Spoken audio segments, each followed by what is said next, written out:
Hey guys, what's going on? As promised, I'm gonna make a unboxing video here. The coins that I recently won in an auction. Just got them in yesterday. I delayed opening the box until today because I was gonna do an unboxing video where I opened it on video, which I just did. But as soon as I opened it, the invoice with all my information was pointing straight up. So the box is open already. Oh well. I did not go through all the coins though, so we're gonna do that now. Should be about 20 coins in here, if my memory serves me correctly. This wasn't a very expensive lot, so it is fun to bid on coins. You know, the auctions usually go on for a couple of weeks. You can bid on them and kind of track them. So it's something I enjoy doing. So let's see what we got. I haven't made a video in a while. I had my own personal stuff going on, but just got back into buying, you know, auctions and going around buying new stuff. So I should be making some more videos now. But let's get right into it here. Here's the first coin. Let's see if we can get the lighting done good. All right. First one's a 1907 Barber quarter. It's graded AU50. I personally like these old white holders from Annex. You know, this is one that I'm going to keep. Whenever I find one in an old white holder that I think is graded correctly or undergraded, I usually buy it. This, I think, is a good coin for an AU50. It's got nice luster. It's got colorful toning around the periphery. I don't know if the camera's picking that up, but certainly in hand to the eye, there's a little bit of a colorful rainbow pattern around the rim. So I think this is a strong AU50 in any holder. The reverse. Nice luster on the reverse. Just a strong quarter. And seated, Liberty Seated and Barber, my two favorite designs to collect. So I'll take this coin any day of the week. Beautiful coin. There's the first one. All right, let's see, what do we got next? I did buy a lot of wheat cents. You know, they weren't very expensive. I think it was a lot of 11 or 12 coins. And I just got into collecting copper a couple of years ago. For a while, I was just collecting the silver coinage. But once you get into collecting the Indian head cents, Flying Eagle cents, even wheat cents, large cents, it's actually pretty fun. And when you get a high grade copper coin, it just has a different pop to it than the silver does, in my opinion. Especially the red. The one's graded red with high luster. They're just really nice coins to collect. So there's a 1957D MS66. Here's a 1957 MS66 red. Wheat cent. You know, I always had fun buying big lots of wheat cents and going through them all. You know, it's an inexpensive, less expensive way to have fun collecting coins. You know, you could buy pretty sizable lots of wheat cents, and if you find a good supplier, they're usually fun to look through. You know, if there's a nice diverse array of dates, you know, you could go out and spend $35, $40 and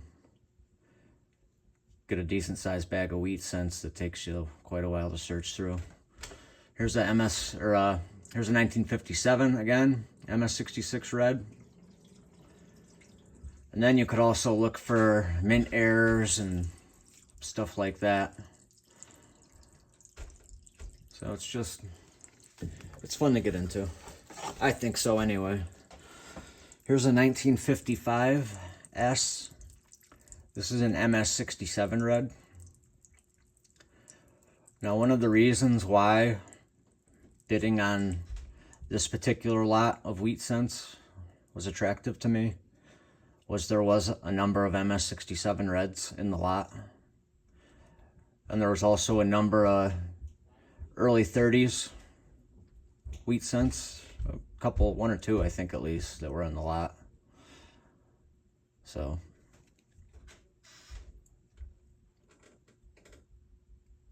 and for what I paid for each one of these, if you break it down, I think it was pretty reasonable. So I pulled the trigger on it. Here's another MS67. It's a 1955S MS67 red.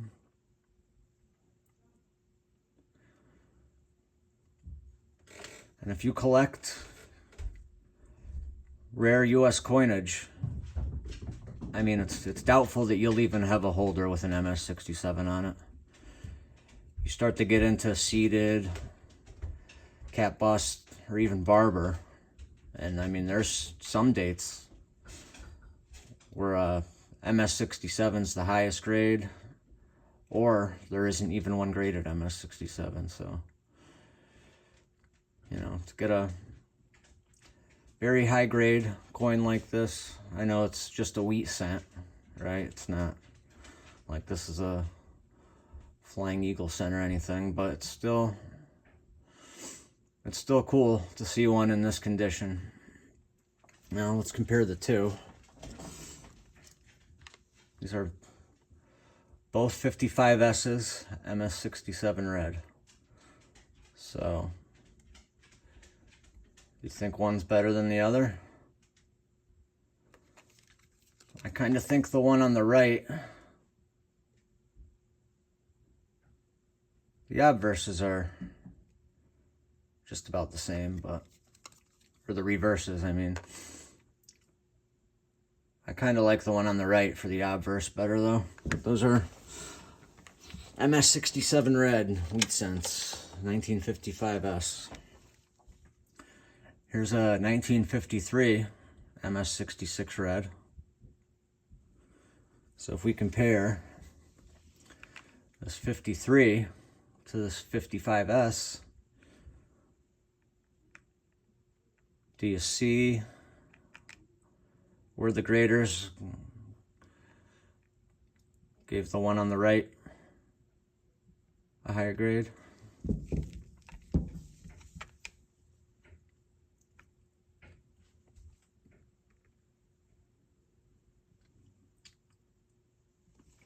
I think just looking at them in hand, I do think that the 55S is a little bit nicer. Here's a 1949D MS66 red.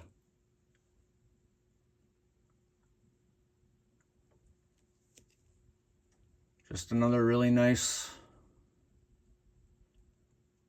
wheat cent. Here's a 1944D MS66 red. World War II.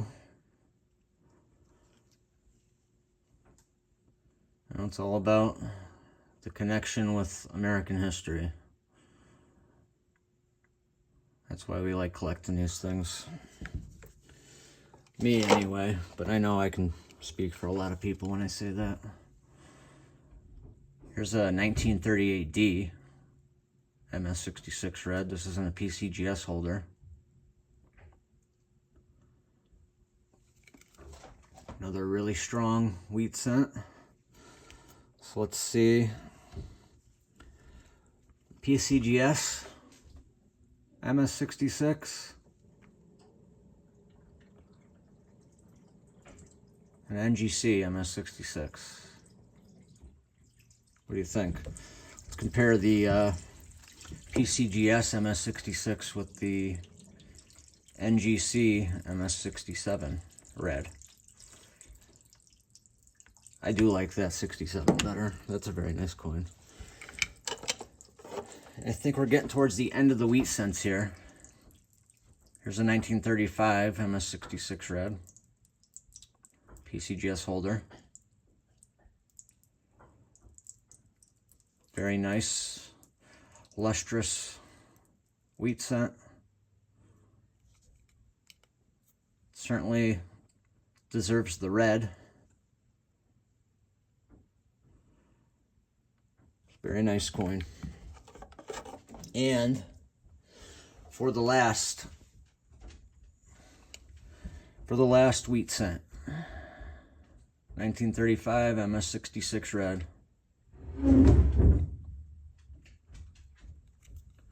PCGS holder. Beautiful coin. Okay, next we've got a 1925 peace dollar.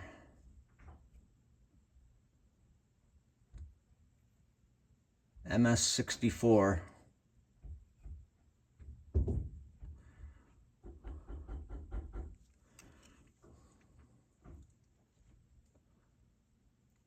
Nice luster.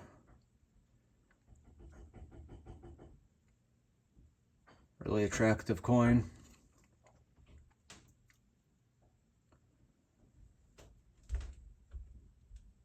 Really good luster. Happy to add that one to the collection. And now, this was the last lot. It was all Morgan dollars. The majority of them were unattractively toned. They're all MS64s. They kind of just took all the funky toned 1921 MS64s and threw them together.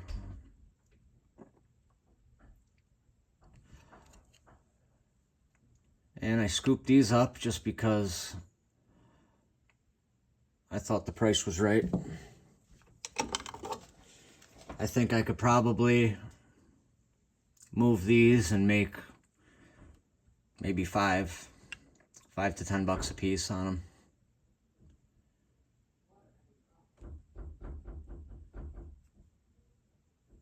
And if I end up keeping a couple of them, then that's fine too.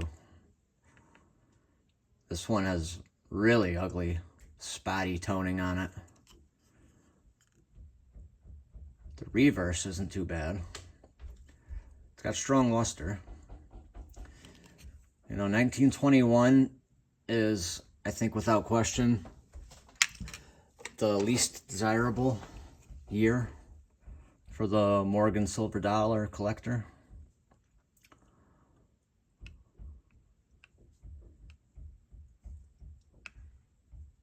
I used to only want to collect like the rarest ones, right? Who doesn't like rare coins? And then I started buying 1881S's. And just the luster you get on an 1881S is just, especially for somebody who stays away from a date like that, which is readily available and readily available at an extremely high grade. You know, for some collectors like myself, that loses the appeal to want to collect it. So when you collect mostly rare stuff, low population, you know, anything with extravagant luster is going to be just way too far out of the average person's price range. So if you collect the ultra rare stuff long enough, you know, and you get an 1881S in your hand, it's just, the luster is just so impressive on those coins that I started collecting those.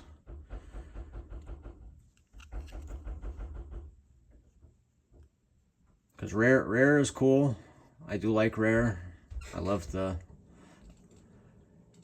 you know, the attachment to U.S. history that comes with it. But at the heart of it, you know, I'm a coin collector, so a well-struck, lustrous coin, even if it's not particularly rare, even if it's got a high pop, you know, once you get something that exceptional in your hands, then you kind of appreciate it, or at least I do. So I love buying 1881S's. They're the most lustrous coins that you can get, in my opinion, from what I've seen. I've got some in old annex holders that are just ridiculous.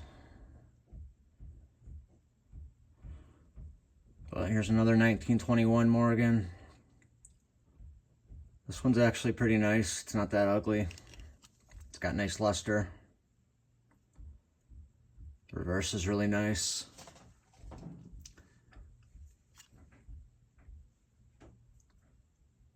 Like I said, these aren't the most sought after year for the collector, but there are still Morgan silver dollars.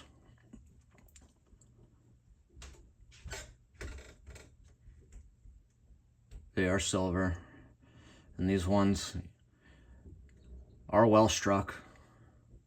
A couple of them had what I would consider to be ugly toning, but the last two, this one's a very nice coin. Nice luster, no ugly toning until you flip it over. Then you gotta eat your words a little bit. But this has that black spotty toning that it's just not that attractive, but it's really not that bad on this one either. There's only a couple of spots up by the head. The top of the reverse to the left, in between the head and the wing, there's some black spots. Underneath the D and United, there's some black spots, but it does have strong luster throughout, and it's well struck. You know, you can see it's got great definition in her hair, and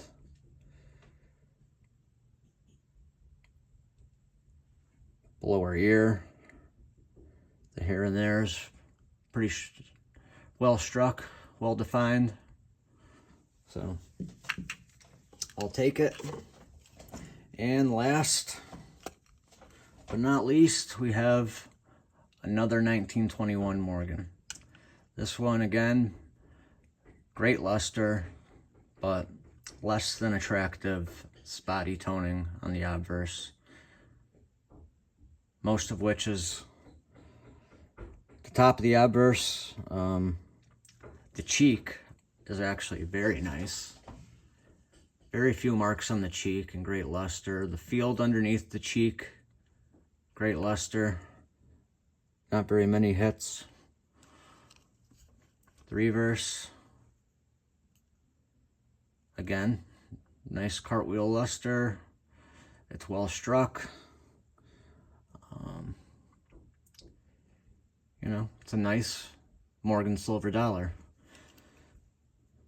You know, this isn't a Morgan that you're gonna pay $100 for, but it's a well struck, uncirculated Morgan silver dollar that you can get at an affordable price. My favorite coin throughout of the lot, obviously, as a big barber collector, I'm happy to have this one. I bid on a bunch of them, but I mean, they were going very expensive. There were some nice proofs and some higher grade barbers that just went to the stratosphere. But I kind of knew they were going to do that. You know, sometimes you bid on stuff and you hope you get lucky. But that's it. That's the lot. So thank you guys for tuning in, and I'm in the process of putting together some Dansko albums, so stay tuned for that, and I'll see you guys on the next one.